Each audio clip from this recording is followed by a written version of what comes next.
Hello everyone and welcome back to the World Fischer Random Championship. It's game 2 of the Rapids. Now Caruana has the white pieces, and after all that craziness in the first round of the Rapids that ended in a draw, we are now treated to even more of a crazy game. So without further ado, let's just check it out. The game basically just ended, so I thought why not show it while I'm waiting for the next game to start. So Caruana with the white pieces opens with g3, which of course makes sense as the bishops are on h1 and a1. You want to play g3, b3 and open up those bishops. So Carlsen replies with the d5, grabbing the center. We have b3 now, opening up the other bishop as well. You don't even have to fianchetto them; they are already on perfect squares. With e6 and now queen to h3, already developing the queen. We have g5 by Magnus. And now bishop captures on h8. Rook captures now. Black will not be able to castle kingside, but Carlsen is not planning to castle kingside. And to me, this looks like something that was either considered already while the previous game was played or by their seconds, as it just seems like a very nice idea. We have castles by Caruana and now h5. So here we already have a case of g4 and h4 on the board, whereas Fabi has castled king on g1. So looks a bit dangerous. But okay, c4 by Fabi. With d4, Magnus wants to attack on the king side. He doesn't want to open up the center or the queen side for that matter. With e3 and knight to c6. Continuing development, knight to e2 and now d3. So it's already a pawn on d3. If white will not be able to attack it, then it's going to be a great pawn. If white will be able to attack it, then it's just going to be a liability for the rest of the game. We have knight e to c3, and now comes knight 8 to e7.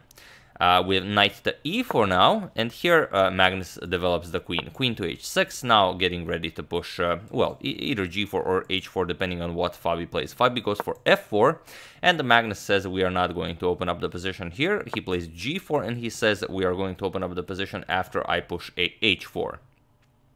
Queen back to g2, and now h4. We have knight b to c3, and here we have castles queenside. Also possible was knight to f5 and b6. You do want to open up this diagonal as soon as possible, since white's queen is still on g2. But here Carlsen takes this opportunity to castle queenside, and now knight to g5, threatening knight captures f7, which will be a very nice fork. So rook d to f8, defending f7, and now b4. Fabi gives up a pawn to make his attacking on the queen side happens just a little bit faster. So Magnus decides to capture it, but first he wants to open up the h file. So h captures on g3, we have h captures on g3, and only now knight captures on b4. Rook to b1, now that the b file is semi-open. Knight b back to c6, and now king to f2, getting the king away from that h2 square. So if the queen also joins the attack, maybe you can double up here, maybe get this rook over here, get the king as far away as you can from the king side. And here Magnus goes for f5, but again also possible was knight to f5 followed by b6, as you want to play b6 at some point. You don't want to allow white to double up rooks here. For example, queen to g1, you know that this diagonal is going to open up, so you could play queen g1, b6 now, and now bishop to e4, but here black has the very pleasant queen h2 check. And after this trade, captures, king goes back, king g1, rook will capture on d2, defend the d3 pawn, and now it's actually a very dangerous pawn.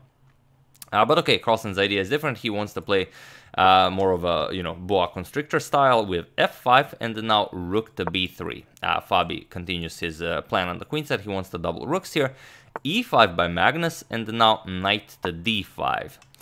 We have e4 now, and here Fabi has to decide what to do here. His position here is really cramped. He doesn't really have a lot to do. The queen and bishop really are not getting out of here, so it's a really passive position, and he's down on the clock. He has 2 minutes. Magnus is around 4 minutes. And here Fabi played knight captures on e4. He sacrificed a piece to unwind here a bit. He doesn't like knight captures with check captures and then just doubling up here, as after queen to a6, your position is very passive. Like we said here, queen is going to capture on c4, and you are not actually doing anything with those double rooks on the b file. The b7 pawn is nicely protected, so it's not a problem.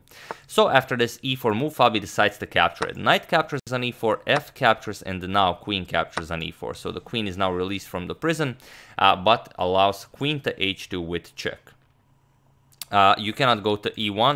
If king to e1, then just queen to e2 will be mate. So you have to block bishop to g2, and now knight to f5. So what do you do here?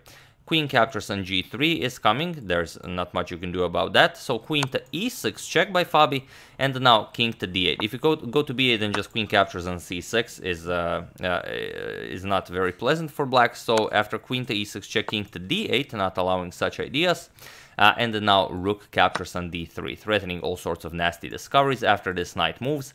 But queen captures on g3 with check. King to g1, and now knight c to d4. Carlsen gives back the piece to close off the d file. So here Fabi has to decide whether he captures with e captures on d4 and allows queen h2 check, king f2 g3 with check, king e1, and rook e8 just wins the queen. So this would be winning for black. So Fabi decides for rook captures on d4, and now we have queen to h2 with check, king to f2, and now queen to h4 with check. King back to g1, and only now capturing the rook. So knight captures on d4.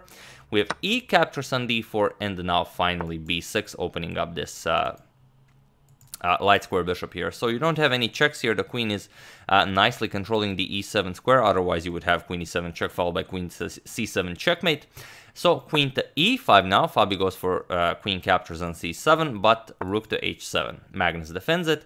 And here, Fabi pushes f5. Here, the situation on the clock is Fabi 45 seconds, Magnus 2 minutes. So g3. Magnus threatens mate in 1 with queen to h2 mate. So rook to e1, making some room for the king, but now rook h to f7. There's always time to go for this check. So first rook h to f7, preparing to capture here. We have rook to e4, attacking Carlsen's queen, but now queen to h2 with check. King to f1, and here rook captures on f5. Attacking the queen and the king, rook to f4 by Fabi, and here Magnus just played not rook captures queen, which would allow rook captures rook.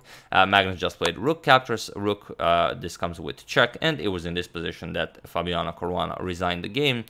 Point being that there is nothing you can do here. Either you accept the rook, for example, knight captures, and then you get queen captures on g2. As the knight cannot capture, the rook pins the knight.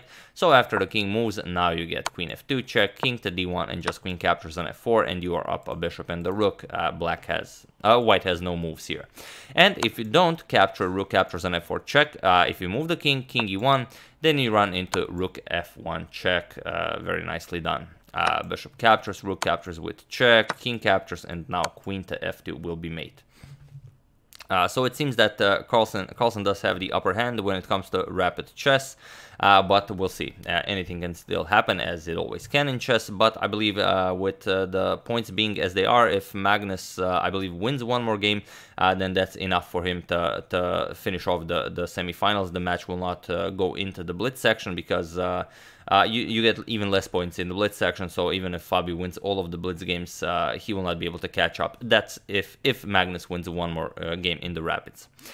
So yeah, game 1 of the rapids drawn with that incredible resource from Fabi, but game 2 goes to Magnus as he takes the win with the black pieces. So once again, I do hope you enjoyed it. We're gonna continue covering these short games. I would once again like to thank Georgiana Branze, Nadal Mohammed, Matthias Massman, Carl Nielsen, and Alexander Kovalenko for a contribution to my channel. Thank you a lot, I really appreciate it. As usual, you can check 2 of my previous videos here. By now, they will be from the Fischer Random World Championship. Checking up on your suggestions as usual. So thank you all, I will see you soon, and have an excellent rest of your day.